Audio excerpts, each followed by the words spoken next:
வணக்க நம்பர்ல episode number 3 cut பண்ணி ஓபன் பண்ணா நம்ம ஹீரோ எவ்வளவு பெரிய அக்கா துக்கா அப்படின்னு நமக்கு காட்டணும்ல. அதுக்காக இப்ப கதையை பாஸ்ட்ல இருந்து ஆரம்பிக்கிறாங்க. அதாவது ஹீரோ இந்த கிராமத்துக்கு வர்றதுக்கு முன்னாடி சிட்டிக்குள்ள போலீஸா இருந்திருப்பான்ல, அங்க இருந்து ஆரம்பிக்கிறாங்க. ஆரம்பமே சும்மா அதிரடியா ஆரம்பிக்குது. ஒரு குற்றவாளியை போலீஸ் டீம் தெரு தெருவா துரத்திக்கிட்டு இருக்காங்க. அந்த குற்றவாளி வேற யாரு கையிலையும் சிக்காம நம்ம ஹீரோ கையில சிக்கிக்கிறான். ஹீரோ அவனை போட்டு அடி அடின்னு அடிச்சு பொழந்துட்டு இருக்கான். அதே நேரத்துல ஒரு ஸ்கூல்ல ஹீரோவோட பொண்ணு, இப்ப நம்ம பார்த்த 2 எபிசோட்லயும் ஹீரோவோட பொண்ணு பேசாத மாதிரி தான் நமக்கு காட்டியிருப்பாங்க. அதாவது ஊமங்கிற மாதிரி தான் நமக்கு காட்டியிருப்பாங்க. ஆனா அப்படிலாம் கிடையாது, இந்த பொண்ணு பேசும். இப்ப ஹீரோவோட பொண்ணு அவளை சுத்தியும் மற்ற டீச்சர்ஸ், குழந்தைங்க, பேரண்ட்ஸ் அப்படிலாம் இருக்கிறாங்க. அவங்க எல்லாரும் முன்னாடியும் அவ சொந்தமா எழுதின ஒரு கட்டுரையை வாசிக்கிறா. என் அப்பா ஒரு போலீஸ் ஆபீசர், அவர் ரொம்ப தைரியமானவர். அவரோட தைரியத்துக்கு பரிசா நிறைய மெடல் எல்லாம் வாங்கி வீட்டுல வச்சிருக்காரு. ஆனா என்னத்த வாங்கி என்னத்த பண்ண, அவரையெல்லாம் போலீஸ்னே சொல்ல முடியாது. சுத்த ரவுடி பேசாரு எங்க அப்பா. ஏன் ரவுடின்னு கூட சொல்ல முடியாது. ரவுடிங்க இவரை விட டீசெண்டா நடந்துப்பாங்க. இவரு அவனுங்களை விட ரொம்ப மோசமா காட்டுமிராண்டித்தனமா நடந்துப்பாரு. சட்டத்தை தான் கையில எடுத்துக்கிட்டு சட்டமே தான் தான் நினைச்சுக்கிட்டு கையில கிடைக்கிறவங்களை எல்லாம் ரொம்ப கொடூரமா டார்ச்சர் பண்ணுவாரு. எனக்கு அந்த குணம் எங்க அப்பா கிட்ட சுத்தமா பிடிக்கல. அப்புறம் இங்க இருக்கிற பெரியவங்க கிட்ட நான் ஒண்ணு சொல்லிக்கிறேன், நீங்க வேலை பார்க்குற இடத்துல மட்டும் இப்படி நடந்துக்கல. காட்டு மிராண்டித்தனமா கண்மூடித்தனமா நடந்துக்கிறது, கத்துறதுல நீங்க வேலை பார்க்குற இடத்துல மட்டும் நடந்துக்கல, நீங்க வீட்டுல வச்சும் அதைத்தான் பண்றீங்க. நீங்க வீட்டுல வச்சும் அதே பண்ணும்போது எங்களுக்கு உங்க மேல அன்பு, பாசம், காதல், லவ் எல்லாம் வர்றதுக்கு பதிலா உங்களை பார்த்தாலே பயம்தான் வருது. சோ அதனால அட்லீஸ்ட் வீட்லயாச்சும் கொஞ்சம் அன்பா, பண்பா, தன்மையா நடந்துக்கோங்க அப்படின்னு அவ எழுதின கட்டுரையை பேசி முடிக்கிறா. பேசி முடிச்சதுமே அங்க இருக்கிற சின்ன பசங்க எல்லாம் நல்லா ஜோரா கை தட்டுறாங்க. பேரண்ட்ஸ் எல்லாம் ஐயோ நம்ம இப்படியா நடந்துகிட்டு இருக்கோம் அப்படிங்கிற மாதிரி ஒருத்தர் பாத்துக்கிறாங்க. கட் பண்ணா பொண்ணு தன்னை பத்தி இப்படிலாம் தான் நினைச்சு வச்சிருக்கா அப்படிங்கிற அந்த விஷயம் இப்ப ஹீரோக்கும் தெரிய வந்துச்சு. ஹீரோக்கு தெரிய வந்ததுக்கு அப்புறமா ஹீரோ பொண்ணு கிட்ட அந்த இதையெல்லாம் மாத்தணும் அப்படின்னு சொல்லிட்டு விளையாடிட்டு இருக்கிற பொண்ணு கூட போய் ஜாலியா விளையாடிட்டு இருக்கான். அந்த நேரத்துல தான் அந்த பக்கமா ஒருத்தன் நடந்து போறான். இவன் ஒரு கிரிமினல். இவன் என்ன தப்பு பண்ணா அப்படின்னா, இந்த சின்ன குழந்தைங்க கிட்ட தப்பா நடந்துப்பாங்கல்ல, அந்த கேட்டகரியை சேர்ந்தவன் இவன். அப்படியே நடந்து போறவன் அங்க விளையாடிட்டு இருக்கிற நம்ம குழந்தைய பாத்துறான். அந்த குழந்தையும் இவனை பாத்துருது. இந்த குழந்தைக்கு இவனை முன்னாடியே தெரியும். குழந்தைக்கு மட்டும் இல்ல, ஹீரோவுக்கும் இவன் யாரு எப்படிப்பட்டவன் அப்படிங்கறது முன்னாடியே தெரியும். ஹீரோவும் இப்ப இவனை பாத்துறான். இவனும் ஹீரோவை பாத்துறான். இவனுக்கும் ஹீரோவை பத்தி தெரியும். சோ ஹீரோவை பார்த்ததுனால ஐயோ இவங்கிட்ட மாட்டினா இவன் அடிச்சே கொண்டுவானே அப்படின்னு சொல்லி பயந்துகிட்டு அங்க இருந்து ஓட ஆரம்பிக்கிறான். ஹீரோவும் அவனை விரட்டி ஒரு இடத்துல வச்சு பிடிச்சி, நீ இப்ப ஜாமீன்ல தானே இருக்கிற, அப்புறம் எதுக்காக நீ இந்த ஏரியாக்குள்ள, ஸ்கூல் இருக்கிற இந்த ஏரியாக்குள்ள சுத்தி இருக்க, மறுபடியும் ஏதாவது குழந்தைங்க கிடைக்கும்னு தேடி வந்தியா, இல்ல என் பொண்ணை தேடி வந்தியா? இதோ பாரு, நான் இப்ப உனக்கு தெளிவா ஒரு வார்னிங் தரேன், நல்லா புரிஞ்சுக்கோ. இனிமே என் பொண்ணு இருக்கிற ஏரியா பக்கத்துல உன்னை நான் பார்த்துட்டேன், நீ செத்துட்ட. இந்த முறை நான் உன்னை சும்மா விடுறேன், இங்க இருந்து ஓடி அப்படின்னு ஹீரோ அந்த கிரிமினலை இந்த முறை எதுவுமே பண்ணாம சும்மா விட்டுறான். இந்த கிரிமினலும் நம்ம ஹீரோவோட பொண்ணும் ஒரு ஃப்ரெண்ட்ஸ் போல. ஹீரோவோட பொண்ணுக்கு ஏற்கனவே தன்னோட அப்பா காட்டுமிராண்டித்தனமா நடந்துக்கிறது, சட்டத்தை கையில எடுத்துக்கிறதுலாம் சுத்தமா பிடிக்கல. அதுலயும் தன்னோட ஃப்ரெண்டு கிட்ட தான் அப்பா நடந்துக்கிற விதம் அவளுக்கு இன்னும் கொஞ்சம் அப்பா மேல வெறுப்பை தான் ஏற்படுத்துது. கட் பண்ணி போலீஸ் ஸ்டேஷன்ல ஒரு மீட்டிங் போல போயிட்டு இருக்கு. ஒரு குழந்தை காணாம போயிட்டு, அந்த குழந்தை காணாம போன இடத்துல கொஞ்சம் முன்னாடி நம்ம ஒரு கிரிமினலை பார்த்தோம்ல, அந்த கிரிமினல் சுத்திக்கிட்டு இருந்ததா இவங்க சிசிடிவியை பார்த்திருக்காங்க. இவங்களுக்கும் அந்த கிரிமினல் மேல சந்தேகம் இருக்குது. அதனால எல்லாருமா சேர்ந்து இவன் தான் அந்த குழந்தைய கிட்னாப் பண்ணிருப்பான் அப்படின்னு சொல்லிட்டு அந்த ஏரியாவை ரவுண்ட் அப் பண்ணி இவனை வாட்ச் அவுட் இருக்காங்க. அப்படி வாட்ச் பண்ணிட்டு இருக்கும்போது தான் ஹீரோவுக்கு சீஃப் மாதிரியா இருக்கிற இன்னொருத்தருமா சேர்ந்து பல விஷயங்களை பேசிக்கிறாங்க. அப்படி பேசிட்டு இருக்கும்போது அந்த சீஃப் மாதிரியா இருக்கிறவர் நம்ம ஹீரோட்ட கேட்கிறாரு, அந்த கிரிமினல் ரொம்ப ஒரு கேடு கட்டவன்.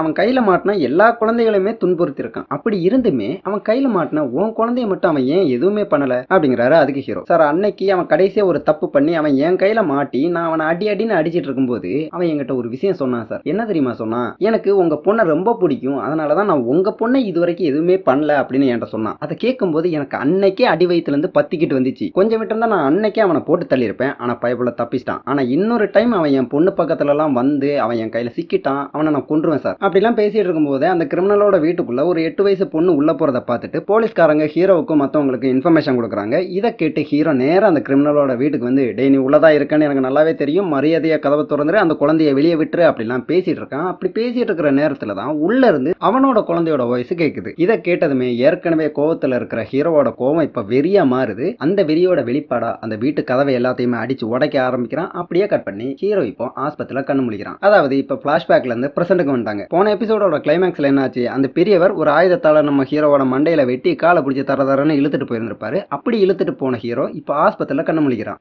ஆஸ்பத்திரியில் கண்டுபிடிச்ச ஹீரோவுக்கு முதல்ல கொஞ்சம் நேரத்துக்கு என்ன நடந்துச்சுங்கிறதே ஞாபகத்துக்கு வரல. அதுக்கப்புறமா தன்னை சுத்தி இருக்கிறவங்களை பார்த்ததுக்கு அப்புறமா தான் அவனுக்கு என்ன நடந்துச்சு அப்படிங்கறத கொஞ்சம் கொஞ்சமா ஞாபகத்துக்கு வர ஆரம்பிக்குது. பெரியவரால் தாக்கப்பட்ட ஹீரோ மயங்கின நிலைமையில ஒரு நதிக்கரையில கிடந்து இருப்பான். அவனை இந்த கிராமத்தை சேர்ந்த 2 பேர் தான் காப்பாத்தி இந்த ஆஸ்பத்திரியில கொண்டு வந்து சேர்த்திருப்பாங்க. ஹீரோ பக்கத்திலேயே அவனோட மனைவி, குழந்தைகள்லாம் இருக்கிறாங்க. இவங்கெல்லாம் நடந்ததை பத்தி பேசிட்டு இருக்கிற நேரத்துல தான் கோட்டா ஃபேமிலியை சேர்ந்த தலைவனும் மற்ற சிலரும் இங்க வர்றாங்க. போன எபிசோட்ல ஒரு பக்கம் நம்ம ஹீரோவை அந்த பெரியவர் பந்தாடிக்கிட்டு இருந்தாரு. இன்னொரு பக்கம் பார்க்கும்போது இந்த தலைவனும் இந்த ஆட்களும் சேர்ந்து ஹீரோவோட வீட்டுல இருந்திருப்பாங்க. இந்த மனைவியும் குழந்தையும் பயமுறுத்துற மாதிரி இருந்திருப்பாங்க. இவங்க உண்மையிலேயே எதுக்காக அந்த இடத்துக்கு போய் இருந்தாங்க அப்படின்னா, ஹீரோ இப்ப இவங்க சொல்ல சொல்ல கேட்காம கோட்டா ஃபேமிலியோட வீடு இருக்கிற அந்த ஏரியாக்கே போய் கொஞ்சம் தகராறு மாதிரி எல்லாம் பண்ணிருப்பான். அதை பார்த்து அதனால கோவம் அடைஞ்சு அதனால வெறியாகி கோட்டா ஃபேமிலியை சேர்ந்த மத்த யாரும் ஹீரோவோட ஃபேமிலியை தாக்கிட கூடாது, வர்ற ஆபத்து ஹீரோவோடவே போயிடணும், அவனை சார்ந்தவங்க நல்லபடியா இருக்கணும், அவங்களுக்கு பாதுகாப்பு கொடுக்கணும் அப்படிங்கிறதுக்காகத்தான் இந்த தலைவனும் மத்தவங்களும் அந்த வீட்டுக்கு போயிருப்பாங்க. மனைவிக்கும் குழந்தைக்கு பாதுகாப்பு கொடுத்திருப்பாங்க. இப்ப இந்த இடத்துக்கு வந்த தலைவன் ஹீரோ கிட்ட, பரவாயில்லப்பா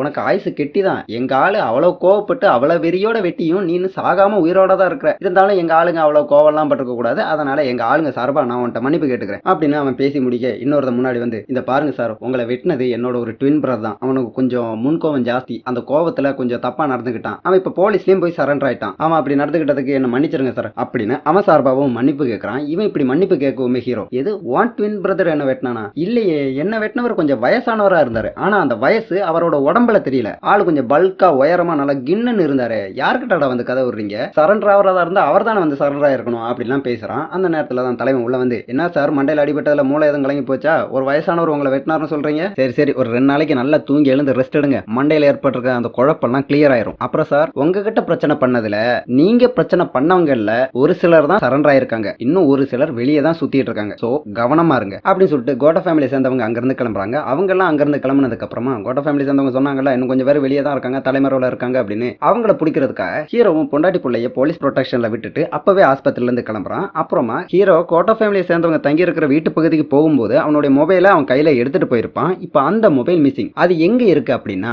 ஒரு சிலர் தலைமறைவா இருக்கு அப்படின்னு சொன்னாங்கல்ல, அதுல இந்த முடி நீளமா வளர்த்தவனும் ஒருத்தன், அவனோட கேங்கு கிட்ட தான் இப்ப அந்த மொபைல் போன் இருக்கு. போன எபிசோட்ல ஹீரோ அந்த ஃபேமிலியை சேர்ந்தவங்க கூட சண்டை போட்டு அவங்களை எல்லாம் அடிச்சு கைது பண்ணி வண்டியில ஏத்திட்டு இருக்கிற அந்த நேரத்துல அந்த ஃபாரன்சிக்ல இருந்தவர் போன் பண்ணிருப்பாரு. ஹீரோ அந்த நேரத்துல அந்த கால் அட்டன் பண்ணிருக்க மாட்டான். அதனால அந்த ஃபாரன்சிக்ல இருந்தவர் ஹீரோக்கு ஒரு வாய்ஸ் மெயில் அனுப்பியிருப்பாரு. அந்த வாய்ஸ் மெயில நீ கொண்டு வந்து கொடுத்த அந்த விரலுக்கு சொந்தமானவர் அந்த காணாம போன போலீஸ்காரரு, அந்த விரலை யாரும் வெட்டி எடுக்கல, அதை கடிச்சு எடுத்திருக்காங்க. ஏன்னா அந்த விரல்ல மனிதனோட உமிழ்நீர் இருக்கு. நாங்க இதை பத்தின கூடுதல் தகவல்கள்லாம் சேகரிச்சிட்டு இருக்கோம். அப்படி மோர் இன்ஃபர்மேஷன் கிடைக்கும் போது அதை நாங்க உனக்கு பாஸ் பண்றோம் அப்படின்னு தான் அந்த வாய்ஸ் மெயில இருக்கு. அதை எல்லாத்தையுமே இவங்க கேட்டு இருக்காங்க. இதை கேட்டு முடிச்சதுமே இந்த கேங்க சேர்ந்தவங்க, இதை இப்படியே விட்டா சரியாகாது, இதை உடனே நம்ம ஒரு முடிவுக்கு கொண்டு வரணும் அப்படிங்கிறாங்க. கட் பண்ணி ஹீரோக்கு அந்த வாய்ஸ் மெயில் அனுப்புனாரு அந்த ஃபாரன்சிக் ஆபீசர், அவரோட மொபைலுக்கு ஹீரோ கிட்ட இருந்து ஒரு மெசேஜ் வருது, நான் உங்களை கொஞ்சம் தனியா பார்த்து பேசுறமே, இது கொஞ்சம் அர்ஜென்டான விஷயம் அப்படின்னு ஒரு மெசேஜ் வருது. கட் பண்ணா ஹீரோ இப்ப வீட்டுக்கு வந்து சேர்றான். அவனுக்கு இப்படி ஆயிருக்கு அப்படின்னு தெரிஞ்சதுக்கு அப்புறமா அவனை பார்த்து நல்லா விசாரிக்கிறதுக்காக இந்த போலீஸ்காரனோட பொண்ணும் இப்ப ஹீரோ பாக்குறதுக்காக வீட்டுக்கு வந்திருக்கா. அவ இதுக்காக மட்டுமே வரல, அதாவது நல்லா விசாரிக்கிறதுக்காக மட்டும் வரல, இவங்க அப்பாவோட கால் ஹிஸ்டரியும் கொண்டு வந்திருக்கா. அவர் காணாம போறதுக்கு முன்னாடி கடைசியா ஒரு நம்பருக்கு போன் பண்ணி பேசியிருக்காரு. அது யார் நம்பர்னு தெரியல. அந்த நம்பருக்கு திரும்ப கூப்பிட்டா அதிகப்படியான நேரங்கள்ல அந்த நம்பர் சுவிட்ச் ஆஃப் தான் வருது. அப்படியே கால் போனாலும் அந்த காலையும் யாரும் எடுக்க மாட்டேங்கிறாங்க. இப்ப அந்த இன்ஃபர்மேஷன் எல்லாம் நம்ம ஹீரோ கிட்ட சொன்னதுக்கு அப்புறமா அந்த கால் ஹிஸ்டரி நம்ம ஹீரோ கிட்ட கொடுத்துட்டு இது உங்களோட இன்வெஸ்டிகேஷனுக்கு ஹெல்ப் பண்ணும் அப்படின்னு சொன்னதுக்கு அப்புறமா, இந்த பாருங்க சார், கோட்டா ஃபேமிலியை சேர்ந்தவங்களை என்ன சொல்றதுன்னு எனக்கு தெரியல, அவங்க ஒரு பைத்தியக்காரங்க, வெறி பிடிச்சவங்க, மனுஷக்கறி திம்புறாங்க, இன்னும் என்னென்ன வேணாலும் சொல்லலாம், அவங்க கிட்ட நம்ம எப்பவுமே கொஞ்சம் கவனமா தான் இருக்கணும். நீங்க எல்லாமே தேடுங்க, எல்லாமே செய்யுங்க, ஆனா கொஞ்சம் எக்ஸ்ட்ரா கேர்ஃபுல்லா இருங்க, எக்ஸ்ட்ரா கவனமா இருங்க, உங்களுக்கு எதுவுமே ஆயிடாம உங்களை நீங்களே பத்திரமா பாத்துக்கோங்க அப்படின்னு சொல்லிட்டு அங்கிருந்து கிளம்புறா. நல்லா இருக்குமா உன் கதை, புள்ளைய கிள்ளி வர்றதும் நீதான், தொட்டுல ஆட்டி வர்றதும் நீதான். இப்ப ஆஸ்பத்திரில இருந்து இந்த வீட்டுக்கு வரும்போது ஹீரோ கூடவே அவனோட பொண்ணும் பொண்டாட்டியும் வந்திருப்பாங்க. ஏன்னா இவங்க இன்னும் கொஞ்ச நாளைக்கு இந்த கிராமத்துல இருந்து வெளியே சிட்டிக்குள்ள போலீஸ் ப்ரொடெக்ஷன்ல இருக்க போறாங்க. அப்ப அவங்களுக்கு தேவையான பொருட்கள்லாம் இந்த வீட்டுல தான் இருக்கு, அதை எடுக்கிறதுக்காக வந்திருப்பாங்க. அப்படி வந்த மனைவி ஹீரோ மேல செம்ம கோவத்துல இருக்கிறாங்க. ஏன்னா இவ்வளவுலாம் நடந்ததுக்கு அப்புறமாவும் ஹீரோ இப்பவும் அந்த கேஸ் பின்னாடி தான் போயிட்டு இருக்கான். அதனால இவன் மேல செம்ம கோவத்துல இருக்கிறாங்க. அப்படி கோவத்துல இருக்கிற அவங்க நம்ம ஹீரோ கிட்ட, இத பாரு, இதுதான் உனக்கு லாஸ்ட் வார்னிங், இதுக்கப்புறமாவும் நீ இந்த கேஸ் பின்னாடி போய் உன் உயிருக்கு ஆபத்து விளைவிக்கும் விதமா உனக்கு ஏதாவது ஒண்ணு ஆயிருச்சுன்னா நீ எக்கேடுங்கட்டு ஒளின்னு சொல்லி உன்னை அம்போன்னு விட்டுட்டு நான் என் புள்ளைய தூக்கிட்டு எங்க அம்மா வீட்டுக்கு போய்கிட்டே இருப்பேன். அதனால நல்ல புள்ளைய சமத்தா இந்த டிடெக்டிவ் போலீஸ் இதெல்லாம் விட்டுட்டு ஏதாவது பெருசா ஆபத்து இல்லாம இந்த டிராபிக் அந்த மாதிரி எங்கேயாவது ஒரு டிரான்ஸ்ஃபரை வாங்கிட்டு வா, நம்ம 3 பேரும் சேர்ந்து எங்கிட்டாவது போய் சந்தோஷமா கும்மி அடிப்போம் அப்படின்னு ஹீரோ கிட்ட பேசுறாங்க. அதுக்கு ஹீரோ, இந்த பாரு, நான் இந்த கேஸுக்குள்ள மும்முரமா இறங்குனதுக்கு ஒரு ரீசன் இருக்கு. நம்ம பொண்ணு ஒரு நாள் காணாம போனான்ல, அவ திரும்ப வரும்போது அவ கையில யாரோ கொடுத்த இல்லனா எங்க இருந்தோ எடுத்த ஒரு விரலோட வீடு வந்து சேர்ந்தா. நான் கூட அந்த விரலு அந்த கரடி கொண்டு போட்டதா சொன்னாங்களே, அந்த கிழவியோட விரலா தான் இருக்கும்னு நினைச்சேன். ஆனா அது அந்த கிழவியோட விரலு கிடையாது. என் சந்தேகம் என்னன்னா அது அந்த காணாம போன போலீஸ் ஆபீசரோட விரலா தான் இருக்கும். அதை நான் கொஞ்சம் மும்முரமா தேடி கண்டுபிடிச்சே ஆகணும். இந்த கேஸை நான் சால்வ் பண்ணி ஆகணும். அப்படி நான் அதையெல்லாம் சால்வ் பண்ணணும்னா கொஞ்சம் பயம் இல்லாம நிம்மதி அந்த கேஸ் பின்னாடி போகணும். அப்படி நான் இந்த கேஸ் பின்னாடி போகணும்னா நீங்க 2 பேரும் இந்த ஊர்ல இருக்க கூடாது. நீங்க 2 பேரும் இந்த ஊர்ல இருந்தீங்கன்னா நான் எங்கிட்டாவது போனதுக்கு அப்புறமா உங்க 2 பேருக்கும் ஏதாவது ஆயிருமோன்னு சொல்லி பயத்திலேயே நான் இந்த கேஸை ஒழுங்கா விசாரிக்க முடியாம இருக்கும். சோ இந்த கேஸ் ஒரு முடிவுக்கு வர்ற வரைக்கும் நீங்க 2 பேரும் நான் ஏற்கனவே சொன்னது போல சிட்டிக்குள்ள போலீஸ் ப்ரொடெக்ஷன்ல இருங்க அப்படின்னு கொஞ்சம் கொஞ்சம் புரியுற மாதிரி எடுத்து சொல்றான். இவங்களும் அதை புரிஞ்சுக்கிறாங்க. கட் பண்ணா இப்ப இவங்க எல்லாருமே சிட்டிக்குள்ள இருக்கிற போலீஸ் ஸ்டேஷனுக்கு வந்துட்டாங்க. ஹீரோ எதுக்காக இங்க வந்திருக்கான் அப்படின்னா 2 ரீசன். ஒன்னு, மனைவியும் குழந்தையையும் பத்திரமா இந்த இடத்தை கொண்டு வந்து சேர்க்கணும். 2, அங்க நடந்த எல்லாத்தையுமே சீஃப் கிட்ட சொல்லி சீஃப் கிட்ட இருந்து எக்ஸ்ட்ரா ப்ரொடெக்ஷன், போலீஸ் அந்த மாதிரி எல்லாம் ஹெல்ப்புக்காக இந்த இடத்துக்கு வந்திருக்கான். ஹீரோவுக்கு இந்த மாதிரி அந்த கிராமத்துல வச்சு இப்படி அடிபட்டிருக்கு, ஒருத்தன் வெட்டிட்டான் அப்படிங்கிற அந்த விஷயம் சிட்டிக்குள்ள இருக்கிற இந்த போலீஸ் ஸ்டேஷன்ல இருக்கிற எல்லாருக்குமே தெரிஞ்சிருக்கு. ஹீரோ இந்த இடத்துக்கு வந்ததுமே இங்க இருக்கிறவங்க ஹீரோவை பெரிய ஒரு ஆச்சரிய பொருளா சுத்தி நின்னு வேடிக்கை பாக்குறாங்க. அந்த நேரத்துல தான் ஹீரோட சீஃப் வந்து, என்னப்பா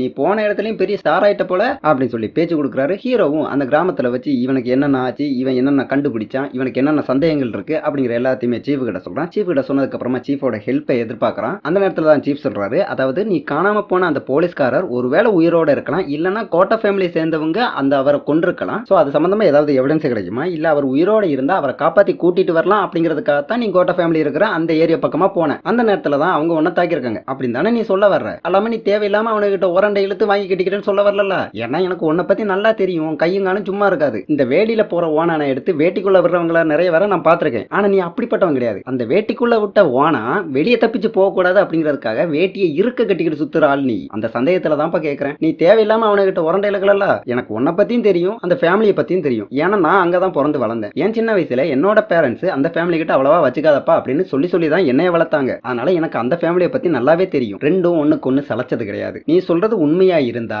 நான் இந்த கேஸை திரும்ப விசாரிக்கிறேன். ஆனா இந்த கேஸ்ல இனிமே நீ கிடையாது. ஏன்னா திரும்பவும் நீ இந்த கேஸுக்குள்ள இறங்கினா உன்னோட உயிருக்கு ரிஸ்க். சோ அந்த ரிஸ்கை எடுக்கிறதுக்கு நான் விரும்பல. அதனால இந்த கேஸை நான் இனி வேற ஆளை வச்சு நல்ல டீடைலா விசாரிக்கிறேன் அப்படின்னு சீஃப் ஹீரோ கிட்ட பேசிட்டு இருக்கிற நேரத்துல தான் அந்த போரன்சிக் ஆபீசர் கிட்ட இருந்து போலீஸ் ஸ்டேஷன் நம்பருக்கு ஹீரோக்கு ஒரு கால் வருது. அவர் நம்ம ஹீரோ கிட்ட அந்த விரல பத்தின ஒரு டீடைல்ஸ் உங்ககிட்ட சொல்லணும், அதை நான் நேர்ல தான் சொல்லுவேன், நீ இந்த இடத்துக்கு இந்த நேரத்துக்கு கரெக்டா வந்து சேரு அப்படின்னு சொல்றாரு. இவரு இது ஒண்ணு வேணும்னே சொல்லல. அந்த கோட்டா ஃபேமிலியை சேர்ந்தவங்க இவரை அடிச்சு மிரட்டி ஹீரோ கிட்ட இப்படி சொல்ல வைக்கிறாங்க. அப்படி போன் பேசி முடிச்சதுக்கு அப்புறமா இந்த கோட்டா ஃபேமிலியை சேர்ந்தவங்க எவ்வளவு கொடூரமானவங்களா இருக்கிறாங்க அப்படிங்கறத காட்டுறதுக்காக நமக்கு ஒரு சீன் வைக்கிறாங்க. இவனுங்க அந்த போரன்சிக் ஆபீசரை தூக்கிட்டு வந்து நல்ல சித்திரவதை பண்ணிருப்பாங்க. அதுல சித்திரவதை பண்ணும்போது ஒரு கையில இருக்கிற 4 விரலை ஏற்கனவே ஒடிச்சு விட்டாங்க. ஒரு விரலை அந்த நேரத்துல என்ன நினைப்புல இருந்தாங்களோ மறந்துட்டாங்களோ என்னன்னு தெரியல, ஒரு விரலை ஒடிக்காம விட்டுட்டாங்க. அதை இப்ப அந்த முடி வளர்த்தவன் பாத்துறான். ஐயோ ஒரு விரலை விட்டுட்டேன் பத்தியா, இதை மட்டும் எப்படி விட்டு போறது, இதையும் ஒடிச்சிட்டு போறேன் அப்படின்னு சொல்லி அந்த விரலையும் ஒடிச்சு விடுறான். கட் பண்ணா ஹீரோ அந்த கேஸ்ல அபிஷியலா இல்ல, இவனால அபிஷியலா விசாரிக்க முடியாது. ஆனா இவன் அந்த கேஸை விடுற மாதிரியே இல்ல. இவன் இந்த கேஸை அன்அபிஷியலா தனிப்பட்ட முறையில விசாரிக்க ஆரம்பிக்கிறான். அதை வீட்டுல இருக்கிற மனைவி கிட்டையும் குழந்தைகிட்டையும் சொல்லிட்டு அந்த போரன்சிக் ஆபீசர் சொன்ன இடத்துக்கு இன்னொரு போலீஸ்காரன் கூட போக ஆரம்பிக்கிறான். அப்படி போயிட்டு இருக்கிற நேரத்துல தான் ஹீரோ கூட இருக்கிற போலீஸ்காரன் நம்ம ஹீரோ கிட்ட, ஏன் சார் இந்த பொண்டாட்டி எல்லாம் கோவம் வந்துட்டா பேயா மாறிடுறாங்க, உங்க பொண்டாட்டி கூட பரவாயில்ல சார், எவ்வளவோ மேல், என் பொண்டாட்டி இருக்காளே எம்மா தாங்கவே முடியாது, இவ்வளவுக்கும் நாங்க 2 பேரும் ஒரே டிபார்ட்மெண்ட் சார், அவளும் போலீஸ் தான், எங்களுக்கு கல்யாணம் ஆகி 3 வருஷம் ஆச்சு சார், முந்தானத்து கூட எங்களுக்குள்ள ஒரு சண்டை வந்துச்சு, அவ என்ன கோவத்துல இருந்தான்னு தெரியல, நம்ம இந்த அழகுக்காக வைப்போம்ல சின்ன பூந்தொட்டி, அதை எடுத்து விட்டா பாருங்க மூஞ்சி மேல மூக்கு போச்சு சார், இந்த அருக்கு பாருங்க சார் காயம், இது அந்த சண்டையில வந்ததுதான் அப்படின்னு இவங்க பண்ணா பேசிட்டு இருக்கும் போதுதான் இவங்களை ஓவர்டேக் பண்ணி ஒரு வேன் போகுது. அந்த வேன் இவங்களை ஓவர்டேக் பண்ணி முன்னாடி வந்ததுமே அதோட பின்புறம் டிக்கி ஓபன் ஆகுது. அதுக்குள்ள அந்த கோட்டா ஃபேமிலியை சேர்ந்தவங்க இருக்காங்க. அவங்க கையில கன் இருக்கு. அந்த கன்னை வச்சு இவங்களை சுடுறாங்க. இவங்க வேற எப்படியாச்சும் தப்பிச்சு போலான்னு ட்ரை பண்ணலான்னு பார்த்தா இவங்களுக்கு முன்னாடியும் பின்னாடியும் சைடுலயும் எல்லா சைடுமே கோட்டா ஃபேமிலியை சேர்ந்தவங்களோட வண்டி இருக்குது. அதாவது சொல்ல போனா கோட்டா ஃபேமிலியை சேர்ந்தவங்க ஹீரோவை சுத்து போட்டாங்க. ஹீரோவுக்கு பின்னாடில இருந்து ரோட்ல போற ஏதோ ஒரு காரு அப்படியே பறந்து வந்து ஹீரோவோட வண்டி மேல விழுகுது. அப்படியே கட் பண்ணி பிளாஷ்பேக் போறாங்க. அதாவது ஹீரோ தன்னுடைய பொண்ணு அந்த கிரிமினல் கூட தான் இருக்கான் அப்படின்னு தெரிஞ்சுக்கிட்டு அந்த வீட்டு கதவை உடைச்சுக்கிட்டு உள்ள போக ட்ரை பண்ணல, அந்த சீனுக்கு வர்றாங்க. இப்ப ஹீரோ கதவை உடைச்சுக்கிட்டு உள்ள வரான். உள்ள வந்ததுமே அவன் பொண்ணை பாக்குறான். பொண்ணு பக்கத்துலயே இந்த கிரிமினல் நிக்கிறான். அப்படியே எட்டி ஒரு மிதி விடுறான் கிரிமினலுக்கு. கிரிமினல் அப்படியே பறந்து போய் விழுகிறான். அப்படியே தூக்கி பிடிச்சிக்கிட்டு வாயிலேயே குத்துன்னு குத்துறான். ஹீரோ கூடவே இருக்கிற ஹீரோவோட சீஃப் ஹீரோவை தடுக்கிறதுக்காக ட்ரை பண்றாரு. ஹீரோ அடங்குற மாதிரியே இல்ல. இன்னொரு பக்கம் ஹீரோவோட பொண்ணு, அப்பா அவரை ஒன்னும் பண்ணிடாதீங்க, அவர் என்னோட ஃப்ரெண்டு, அவர் இங்க இருந்து கிளம்பி போறாரு அப்படின்னு தெரிஞ்சுக்கிட்டு நான் அவர்கிட்ட ஒரு பாய் சொல்றதுக்காக தான், அவரை வழி அனுப்பி வைக்கிறதுக்காக தான் நான் இங்க வந்தேன், என்ன அவரை தூக்கிட்டு வரல, நானா தான் இந்த வீட்டுக்கு வந்தேன், அவர் எந்த தப்புமே பண்ணல, அவரை விட்டுருங்க அப்படிலாம் சொல்லி பேசுறா. அதுக்கு ஹீரோ அவகிட்ட, நீ சின்ன குழந்தைமா, உனக்கு ஒண்ணுமே தெரியாது, இவன் என்னெல்லாம் பண்றான் தெரியுமா, எவ்வளவு கேவலமானவன் தெரியுமா அப்படிங்கிறான். அதுக்கு அந்த பொண்ணு, எனக்கு தெரியும்பா இவர் என்னென்ன தப்புலாம் பண்றாரு, எவ்வளவு பெரிய தப்புலாம் பண்றாருன்னு எனக்கு நல்லாவே தெரியும், இருந்தாலும் நான் இவரை ஒரு ஃப்ரெண்டா பார்த்துட்டேன், என்னால இவரை வெறுக்க முடியல, இவர் தப்பானவர் அப்படிங்கிறதுக்காக எல்லாருமே இவரை தப்பா பார்த்தா அவர் இன்னும் தப்பா தான் போயிருவாரு, யாராவது ஒருத்தங்க இவர்கிட்ட நல்ல முறையில நடந்துகிட்டா ஒருவேளை தன்னோட தப்ப ரியலைஸ் பண்ணி இவர் நல்லவராகிறதுக்கு வாய்ப்பு இருக்குல்ல, நான் அந்த மாதிரி தான் இவரை நினைக்கிறேன் அப்படிலாம் இந்த குழந்தை கொஞ்சம் உருக்கமா பேசுது. இதை கேட்டு அந்த கிரிமினலும் கொஞ்சம் ஃபீல் பண்றான். ஆனா அதெல்லாம் கொஞ்ச நேரத்துக்கு தான். ஒரு போலீஸ் வந்து இந்த குழந்தையை இவங்கிட்ட இருந்து கொஞ்சம் தூரமா தள்ளி தூக்கிட்டு போறாங்க. இவன் சடனா கையில ஒரு கத்தி எடுத்து அந்த போலீஸ் கால்ல ஒரு அறுப்பை போட்டுட்டு இந்த குழந்தைய கையில தூக்குனதுக்கு அப்புறமா, இவ்வளவு பாசமான பொண்ணை யாருக்கு தான் விட்டு கொடுக்க முடியும், இந்த பொண்ணு இனிமே என்னோடது, இவ எனக்கு சொந்தமானவ, உங்ககிட்ட நான் தரமாட்டேன் அப்படின்னு ஹீரோவை பார்த்து பேசுறான். ஹீரோ தான் கையில ஒரு கன்னை எடுத்து இவனை பார்த்து அப்படியே எய்ம் பண்றான். கட் பண்ணி இப்போ ஹீரோவுக்கும் ஹீரோ கூட இருந்த போலீஸ்காரனுக்கும் பலமா காயம் பட்டிருக்கு. இவங்க இப்போ ஒரு இடத்துல இருக்கிறாங்க. கோட்டா ஃபேமிலியை சேர்ந்தவங்க கண்ணால சுட்டுக்கிட்டே இவங்களை நெருங்கி வர்றாங்க. ஹீரோ கிட்ட கன் எதுவுமே இல்ல, ஆனா கூட வந்த போலீஸ்காரங்கிட்ட கன் இருக்கு. அவங்க கிட்ட இருந்து போராடி அந்த கன்னை கையில வாங்கினதுக்கு அப்புறமா ஹீரோ அவங்கள சுடலாமா, அதாவது கோட்டா ஃபேமிலியை சுடலாமா வேண்டாமா அந்த கன்னை அப்படியே பார்த்துட்டு இருக்கான். அப்படியே கட் பண்ணி மறுபடியும் பிளாஷ்பேக். இப்ப இந்த குழந்தை இந்த கிரிமினலை ஒரு ஃப்ரெண்டா பாக்குது, இல்லைன்னா ஒரு அண்ணனா பாக்குதுன்னு வச்சுக்கலாம். ஆனா இவன் இந்த குழந்தைய என்ன ரேஞ்சில பாக்குறானே தெரிய மாட்டேங்குது. இவன் இந்த குழந்தை கிட்ட பாருமா, எனக்கு நீ இல்லாம லைஃபே இல்ல, அதாவது ஒரு பச்சை பிள்ளைகிட்ட சொல்றான், நீ இல்லாம எனக்கு லைஃபே இல்ல, நம்மளால ஒன்னா வாழ முடியாது, ஆனா நம்மளால ஒன்னா சாக முடியும், நம்ம ரெண்டு பேரும் ஒன்னா சேர்ந்து செத்து போவோம் அப்படின்னு சொல்லிக்கிட்டு அந்த குழந்தையோட கழுத்துல கத்திய வைக்கிறான். இதை பார்த்ததுக்கு அப்புறமா, இதை கேட்டதுக்கு அப்புறமா எந்த அப்பா பொறுமையா இருப்பான்? அங்கேயும் சொல்றான், இங்க இப்பவும் சொல்றான். இப்ப கன் ஃபைட் நடக்குது. ஹீரோ கோட்டா ஃபேமிலி சேர்ந்த 1-2 பேரை சுட்டு போட்டுறான். இந்த முடி நீளமா வளர்த்தவன் தன்னோட கன்னை ரீலோட் பண்ற டைம்ல ஹீரோ கொஞ்சம் காரை வேகமா ஓட்டு வந்து இவன் மேல மோத விட்டு இவன் கண்ணு தூரம் விழுந்ததுக்கு அப்புறமா அவனை அப்படியே பிடிச்சி அடி அடின்னு அடிச்சிட்டு இருக்கான். ஹீரோ மரண அடி அடிக்கிறான். ஆனா அந்த முடி வளர்த்தவன் நல்லா சிரிச்சுக்கிட்டு, டேய் இன்னும் உன்னால எவ்வளவு முடியுமோ அடிடா, எவ்வளவு வேணாலும் அடிச்சுக்கோ, என்ன அடிச்சு கொல்ல வேணாலும் செஞ்சுக்கோ, ஆனா நான் சாகிறதுக்கு முன்னாடி உங்ககிட்ட மட்டும் ஒரு உண்மையை சொல்றேன். அந்த போலீஸ்காரன் காணாம போயிட்டான்னு நீ தேடிக்கிட்டு இருக்கே, அவன் காணாமலாம் போகல, அவன் செத்து போயிட்டான். அவனை கொன்னது யாரு தெரியுமா? நான் தான். உனக்கு உன் பொண்டாட்டி புள்ள இவங்க தான் ஒரு குடும்பம்னா, எனக்கு இந்த கோட்டோ அப்படிங்கிறது தான் ஒரு குடும்பம், அதுதான் ஒரு ஃபேமிலி. அந்த ஃபேமிலியை காப்பாத்துறதுக்காக நான் என்ன வேணாலும் பண்ணுவேன். அந்த போலீஸ்காரன் அந்த ஃபேமிலிக்கு தொல்லை கொடுக்கும் விதமா வந்தான், என்னால அதை பார்த்துட்டு சும்மா இருக்க முடியல, போட்டு தள்ளிட்டேன் அப்படின்னு நல்லா சிரிச்சுக்கிட்டே சொல்றான். இதை கேட்க கேட்க ஹீரோக்கு வெறி ஆகுது. ஹீரோ இவனை கொன்றுவான் அப்படின்னு பார்த்துட்டு இருக்கிற அந்த நேரத்துல தான் கட் பண்ணி மறுபடியும் பிளாஷ்பேக் போறாங்க. பிளாஷ்பேக்ல ஹீரோ அந்த கிரிமினலை இப்ப சுட்டுறான். ஹீரோ அந்த கிரிமினலை சுடவும் கிரிமினல் உடம்புல இருந்து கொஞ்சம் ரத்தம் இந்த குழந்தையோட முகத்துல உடம்புல எல்லாம் தெரிக்குது. இப்ப இந்த குழந்தை ஏற்கனவே அதிர்ச்சியில இருக்கு. இப்ப ரத்தம் தான் உடம்பு ஃபுல்லா தெரிச்சிருச்சு. அதுல இன்னும் கொஞ்சம் அதிர்ச்சியில இருக்கு. அது மட்டும் பத்தாதுன்னு இந்த குழந்தை தன்னோட அப்பா கிட்ட, அப்பா வாய்க்குள்ள ஏதோ போயிட்டுப்பா, ரத்தத்தோட டேஸ்ட்ல இருக்குப்பா, ரத்தம் நினைக்கிறேன் அப்படின்னு சொல்லிக்கிட்டே மயங்கி விழுகுது. இந்த ஒரு சம்பவத்துக்கு அப்புறமா தான் இந்த குழந்தைக்கு இது ஒரு மனதளவுல பெரிய ஒரு பாதிப்பு ஏற்படுத்திருக்கு. இந்த ஒரு சம்பவத்துக்கு அப்புறமா தான் இந்த குழந்தையால வாய் பேச முடியாம போயிருக்கு. கட் பண்ணி இப்போ ஹீரோ கூடவே இருந்து டிரைவ் பண்ணிக்கிட்டு இருந்த அந்த போலீஸ்காரன் பேக்கப்பு போலீஸை கூப்பிட்டுருப்பான், எக்ஸ்ட்ரா ஃபோர்ஸை கூப்பிட்டுருப்பான். அவங்க எல்லாருமே இப்ப இந்த இடத்துக்கு வந்துட்டாங்க. ஹீரோ அந்த முடி நிலமா வளர்த்தவனை கொல்லல, அவனையும் கோட்டா ஃபேமிலியை சேர்ந்த வேறு சிலரையும் வந்த போலீஸ்காரங்க அரெஸ்ட் பண்ணிட்டு போறாங்க. அப்படி அரெஸ்ட் பண்ணிட்டு போற நேரத்திலேயே அந்த முடி நீளமா வளர்த்தவன் மூஞ்செல்லாம் காயத்தோட ரத்தத்தோட நம்ம ஹீரோவை பார்த்து வில்லத்தனமா சிரிக்கிறான். ஹீரோவும் அவன் உடம்புலயும் காயெல்லாம் இருக்குல்ல, அந்த காயத்தோட இவன் அப்படியே ஏறிட்டு பார்த்துட்டு இருக்கான். அப்படியே கட் பண்ணி எபிசோட் நம்பர் 3 முடிக்கிறாங்க. கொஞ்சம் கொஞ்சமா சீரிஸ் இன்னும் கொஞ்சம் நல்ல த்ரில்லிங்கா போய்கிட்டு இருக்கு. இன்னும் வர எபிசோட்ல இன்னும் நல்ல த்ரில்லிங்கா போக போகுது. அது எதுவுமே மிஸ் பண்ணாம இருக்கணும்னா நம்ம சேனலை சப்ஸ்கிரைப் பண்ணிக்கோங்க. ஸோ அவ்வளோதான், முடிச்சுக்குவோம். நீங்க நம்ம சேனலுக்கு புதுசாக இருந்தால் மறக்காம சப்ஸ்கிரைப் பண்ணி ஆள போட்டு வச்சுக்கோங்க. அப்போ தான் நான் போகிற ஒவ்வொரு வீடியோவும் நீங்க மிஸ் பண்ணாம பார்க்க முடியும். வீடியோ பார்த்து பிடிச்சிருந்துச்சுன்னா வீடியோக்கு லைக் பண்ணுங்க, கமெண்ட் பண்ணுங்க, ஷேர் பண்ணுங்க. மறுபடியும் அடுத்த எபிசோடோட வந்து உங்களை மீண்டும் சந்திக்கிறேன். அது வரைக்கும் நன்றி, வணக்கம்.